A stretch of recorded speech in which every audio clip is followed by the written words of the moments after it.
لاہور کی ٹھنڈی شام تھی، بارش ابھی تھمی تھی اور سڑک پر پڑے گیلے پتوں سے موسم کے اداس ہونے کا احساس ہو رہا تھا۔ علی ایک کیفے کی کھڑکی کے قریب بیٹھا کافی کے گھونٹ لے رہا تھا۔ اس کی آنکھیں بارش کے قطروں کو دیکھ رہی تھیں، مگر اس کا ذہن کہیں اور تھا، ماضی میں، جہاں اس کی زندگی سب سے حسین مگر سب سے تکلیف دہ یاد بسی ہوئی تھی۔ 2 سال پہلے اسی کیفے میں علی نے زہرا کو پہلی بار دیکھا تھا۔ لمبے سیاہ بال، گہری آنکھیں اور چہرے پر ایک عجیب سی اداسی۔ وہ اپنی دوست کے ساتھ بیٹھی تھی، مگر لگتا تھا جیسے کسی اور دنیا میں کھوئی ہوئی ہو۔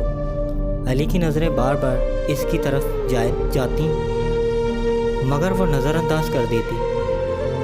ایک دن قسمت نے ایسا کھیل کھیلا کہ علی اور زہرا کی ملاقات ہو گئی۔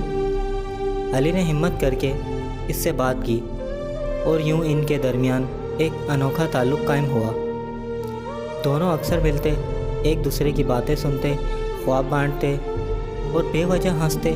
زہرا کے لیے علی ایک ایسا شخص تھا جو اس کے اداس دنوں میں روشنی لے کر آیا تھا، اور علی کے لیے زہرا اس کی زندگی کی سب سے خوبصورت حقیقت بن گئی تھی۔ مگر محبت ہمیشہ آسان نہیں ہوتی۔ زہرا کے والدین نے اس کی شادی اس کے چچا زاد کزن سے طے کر رکھی تھی۔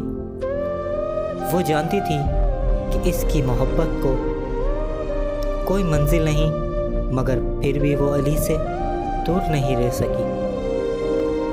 علی نے کئی بار کہا کہ وہ اس کے لیے سب کچھ چھوڑ سکتا ہے، مگر زہرا جانتی تھی کہ حقیقت خوابوں سے مختلف ہوتی ہے۔ ایک دن زہرا نے علی کو ایک خط لکھا: علی، محبت قربانی مانگتی ہے، اور شاید میری قربانی ہماری محبت کے لیے ضروری ہے۔ میں تم سے بے حد محبت کرتی ہوں، مگر میرے خواب میرے خاندان کی مرضی کے سامنے بکھر گئے ہیں۔ تم ہمیشہ میرے دل میں رہو گے، مگر ہم ایک نہیں ہو سکتے۔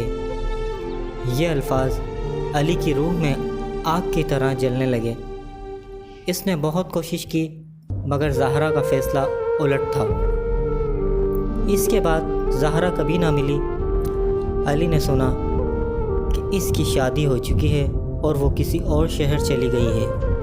علی وہیں رہ گیا، اس کیفے میں، اسی کھڑکی کے پاس جہاں اس نے زہرا کو پہلی بار دیکھا تھا۔ وقت گزرتا گیا، مگر کچھ زخم کبھی نہیں بھرتے۔ علی کی زندگی آگے بڑھ گئی، مگر دل کے کسی کونے میں زہرا کی یاد ہمیشہ زندہ رہی۔ وہ اب بھی کبھی کبھار اس کیفے میں آتا، کھڑکی کے پاس بیٹھتا اور بارش کے قطروں میں زہرا کی پرچھائیاں دیکھتا۔